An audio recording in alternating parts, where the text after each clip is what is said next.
मेंदोला साहब होंगे, is also senior journalist. इसके अलावा आपको बताया सुनीता वकील मेरे साथ होंगी, शी इज पॉलिटिकल एनालिस्ट। सबसे पहले मैं सुधांशु मित्तल साहब के पास जा रहा हूं।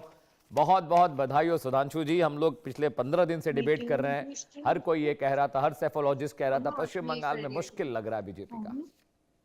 सुधांशु जी, क्या आज हम लोगों के लिए इतना खुशी का दिन है कि जिसका बयान करना बहुत मुश्किल है। एक स्वप्न जो जिस दिन से भारतीय जनता पार्टी बनी थी 1980 में, 6 अप्रैल 1980, तब से एक स्वप्न था कि बंगाल में जरूर जहां से जनसंघ के संस्थापक जी माननीय श्यामा प्रसाद मुखर्जी का जो जन्म स्थान थी, कर्मभूमि थी, वहां पे, और जहां पे कि पार्टीशन के दौरान 47 के। जी सुधांशु जी बोलिए, आवाज आ रही है, बोलिए।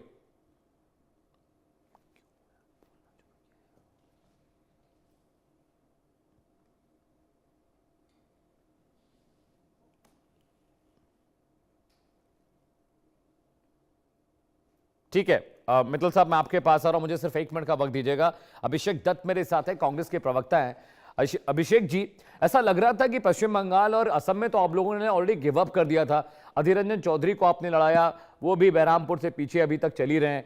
दूसरी बड़ी बात है, कांग्रेस पार्टी के सबसे बड़े नेता, सबसे बड़ा चेहरा राहुल गांधी जहां जहां चुनाव प्रचार करने गए थे, वहां वहां कांग्रेस का सुपड़ा साफ हो गया है।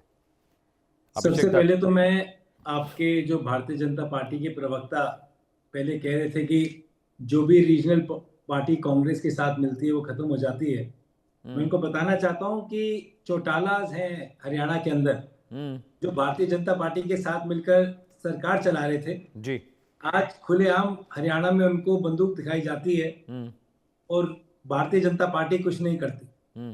एनसीपी की हालत देख लीजिए, शिवसेना की हालत देख लीजिए, बिहार में नीतीश कुमार जी की हालत देख लीजिए, जम्मू कश्मीर में पीडीपी की हालत देख लीजिए। अभिषेक दत्त जी, अभिषेक जी मुद्दे पे बात करते हैं। देखिए आज इलेक्शन, देखिए आज रिजल्ट पे बात करते हैं अभिषेक जी, वो सब पुराने नैरेटिव नहीं। मैंने आपसे पूछा कि ऐसा लग रहा था कि बंगाल में और असम में कांग्रेस ने ऑलरेडी गिव अप कर दिया था सर, कोई कैंपेन नहीं, कोई संबोधन नहीं, कोई बड़ी रैली नहीं कांग्रेस की ओर से की। मुझे ये समझाइए क्यों ऐसा, क्या आप इतने ओवर कॉन्फिडेंट थे, आपको लग रहा था बिना रैली बिना संबोधन के जीत जाएंगे?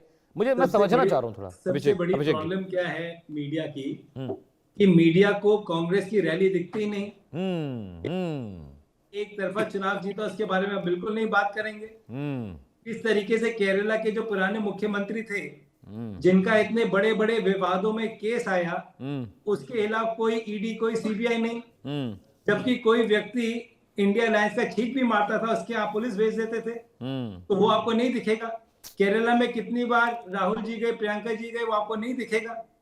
आप भी पारदर्शिता से बात कीजिए। अभिषेक दत्त, मैं बंगाल की बात कर रहा हूं, मैं बंगाल की बात कर रहा हूं, केरल की तो बात ही नहीं की, जहां पे आपका प्रदर्शन खराब रहा। मैं तो ये सोचूंगा ना कि इतना बड़ा चेहरा, इतना बड़ा नेता अगर कैंपेन किया होता, खूब सारा संबोधन होता, तो शायद अधीर रंजन चौधरी भी पीछे चल रहे हैं, कम से कम खाता तो खुलता। अभिषेक जी, मैं ये समझना चाह रहा हूं, मैं ट्रांसपेरेंसी के साथ सवाल कर रहा हूं। मैं चाहता हूं आप मुझे समझाएं कि राहुल गांधी ने क्यों ज्यादा वक्त नहीं दिया बंगाल को, मैं समझना चाह रहा हूं। अगर बंगाल में जो स्टेटमेंट राहुल गांधी जी ने दी, किस तरीके से उनकी परमिशन को इलेक्शन कमीशन ने कैंसिल करा, स्टेट गवर्नमेंट ने कैंसिल करा, और बहुत क्लैरिटी के साथ राहुल जी ने टीएमसी की करप्शन के बारे में बात करी, और आपके सामने सब कुछ ऑन रिकॉर्ड है। और अब आप बताइए, 15 साल टीएमसी ने जिस तरीके से वहां काम करा, उसका नतीजा सामने आया। जिस तरीके से केरला के अंदर आप ही के भारतीय जनता पार्टी ने सीपीआईएम के मुख्यमंत्री को फ्री पास दिया, वो भी सामने आया। असम में किस तरीके से आप लोगों ने चुनाव 10 तारीख को लोगों के बैंक खाते में पैसा डाला, इलेक्शन कमीशन के रूल्स को विड्रॉ करते, वो भी सामने आया जी। जिस तरीके से बड़ी रैली कांग्रेस पार्टी के नेताओं ने करी, वो आपने नहीं देखी। मैं चाहूंगा, मैं आपको कुछ इमेजेस भेज दूंगा, आराम से देखिएगा, और जब अगर आपको परमिशन मिले तो चला दीजिएगा, बट आप वो नहीं दिखाएंगे, आप केवल वही बात करेंगे जो आपको सूट करती। ये हारे क्यों? ये सारी चीज होने के बाद आप लोग हारे क्यों? देखिए, हम हारे मुझे सुन पा रहे हैं, हम असम में इसलिए हारे, एक शब्द होता है जेरी मेंडरिंग का, आपने सुना होगा शब्द के बारे में, आप तो पुराने लीडर हैं। 2023 के इलेक्शन में असम में आपने जेरीमैंडरिंग करी। जेरीमैंडरिंग का मतलब क्या होता है, मैं आपके चैनल से बताना चाहता हूं कि भारतीय जनता पार्टी ने इलेक्शन में इस तरीके से करी जो आपको सूट करता था। इलेक्शन कमीशन देखने वाला नहीं। जब इलेक्शन कमिश्नर की आंखों में पट्टी डाल के अपने तरीके से आप सीट्स को अलाइन करेंगे तो उसका बेनिफिट डेफिनेटली आपको जाएगा। जब 9,000 रुपए 40 लाख महिलाओं को आप इलेक्शन कमीशन की उल्लंघना के बाद देंगे, कोई कुछ नहीं है, उसका बेनिफिट आपको जाएगा। राइट, ठीक है। सुधांशु मित्तल जी, अब मैं आ रहा हूं, विपिन जा रहा हूं, just give me 1 minute. Sudhanshu Mittal साहब, देखिए मैंने सवाल पूछा क्या असम में और बंगाल में कांग्रेस ने गिव अप कर रखा, अधीर रंजन चौधरी साहब को लड़ाया, सबसे बड़ा चेहरा बंगाल में कम से कम वो है, बहरामपुर से पीछे चल रहे हैं, एक अदद सीट की मुश्किल हो रही है, और असम में तो ऐसा लग रहा है कि इन दोनों राज्यों में मेरा जो एनालिसिस है कि कांग्रेस ने कोशिश नहीं की। सवाल मैंने ये पूछा, लेकिन देखिए केरलम की बात कर रहे हैं, इलेक्शन कमीशन को फिर से विक्टिम बना रहे हैं इन सब चीजों के लिए। मुझे लगता है अगर हार हुई है तो उसका एनालिसिस होना चाहिए। सुधांशु मित्तल साहब, अभिषेक जी, अभिषेक जी एक रिएक्शन, ठीक है, मैं आपके पास आ रहा हूं, अभिषेक जी आ रहा हूं, यू कैन क्लैरिफाई ये पॉइंट। मैं आ रहा हूं Abhishek ji, I am coming to you, believe me, बहुत समय मैं आपके पास आ रहा हूं। सुधांशु जी बीच में बोल रहे थे, उनका रह गया था। Sudhanshu ji please go ahead.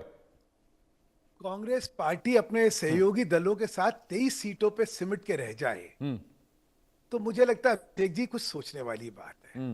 मैं असम को बहुत अच्छी तरह जानता हूं और आपको सिर्फ एक चीज बता देता हूं, जब तक कांग्रेस मुस्लिम तुष्टिकरण और सांप्रदायिकता, मुस्लिम सांप्रदायिकता के साथ अपना नाम जोड़ के खड़ी होगी, तब तक आप हमेशा समझ लीजिएगा कि अगर वहां पे कंसोलिडेशन की आप उम्मीद करते हैं तो उसका काउंटर रिएक्शन भी होता है। क्लासिक केस है आसाम। आसाम में मुसलमान तो तब भी आपके साथ जाता, ठीक है, लेकिन उसको अपीस करने के चक्कर में आपने क्या करा, एक ऐसे स्टेट में जहां पे कि बांग्लादेशियों को लेके, बांग्लादेशी मुसलमान को लेके जहां पे एक प्रतिक्रिया होती रहती है, और एनआरसी के बाद तो और बड़ी प्रतिक्रिया हो गई क्योंकि इतना बड़ा तबका मुसलमानों का वहां पे एनआरसी को दुरुपयोग करके सिटीजन बन गया। उस चक्कर में वहां की जो प्रतिक्रिया हो रही थी लोगों के अंदर, शायद आप लोगों ने उसको समझा ही नहीं। आप लोग ये सोचते रहे कि भाई हम अपर असम में, लोअर असम तो हमारा जीता ही हुआ, अपर असम में गौरव गोगोई हैं, वो होमिया हैं, वो टी गार्डन की वहां पे उनकी पकड़ है, इसलिए हम वहां पे मिल जाएंगे। ऐसा नहीं होता है। जमीन पे काम, संगठन लगातार लोगों के बीच में जब तक काम नहीं करेगा तब तक लोगों का विश्वास नहीं जीत सकता। खास तौर पे मैं असम में हेमंतो जी को बधाई देना चाहता हूं। मैंने बहुत बहुत नजदीकी से असम को देखा है। जिस तन्मयता के साथ, जिस गंभीरता के साथ उन्होंने काम करा है वो अद्वितीय है। अद्वितीय है जिसको कहते हैं। आज असम किसी भी इंडेक्स में आप ले लीजिए देश के, उसमें प्रगतिशील राज्यों में सबसे आगे अग्रणी श्रेणी में खड़ा हुआ है। इसीलिए वहां पे जो कार्यशैली रही है उसकी वजह से लोगों में एक आकर्षण रहा और विकल्प में उनको कुछ ऐसा नहीं दिखा। आपने कहा आखिरी मौके पे पैसा दे दिया, यहाँ तो इन्होंने भी दिया था, क्या कहते हैं, ममता बनर्जी ने बंगाल में, क्या हुआ, वोट मिल गई क्या? नहीं दिया, नहीं मिली, नहीं दिया। वोट मिलने के कारण जो होते हैं कुछ और होते हैं, और उसको कृपा गंभीरता से सोचिए।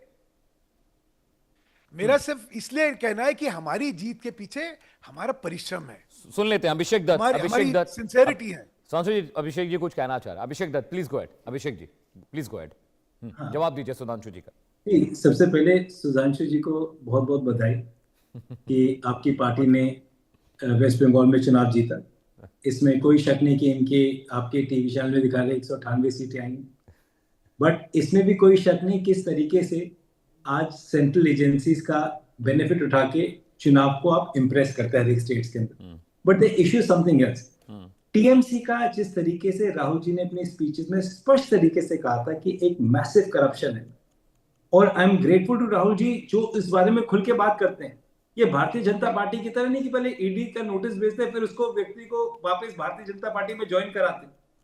आज ऐसे कितने नाम हैं जिनको prime minister, honourable home minister and all the leaders most corrupt कहते थे। असम के जो मुख्यमंत्री है उसको तो खुद प्राइम मिनिस्टर और होम मिनिस्टर करप्ट कहते थे हेमंता जी को। आज वो उनके साथ है तो उनकी छवि सुधर गई। आज जिस तरीके से लेट जिनकी डेथ होगी, उनका नाम नहीं लेना चाहता टीवी चैनल पे, उनके लिए उन्होंने कहा करोड़ों रुपए उन्होंने कमाए, उनको अपनी पार्टी में ले लिया, वो ठीक हो गए। तो इस तरीके से मैं तो चिंता करता हूं कई बार भारतीय जनता पार्टी के ओरिजिनल कैडर की। अब सुधांशु जी यहाँ बैठे हैं हमारे साथ में,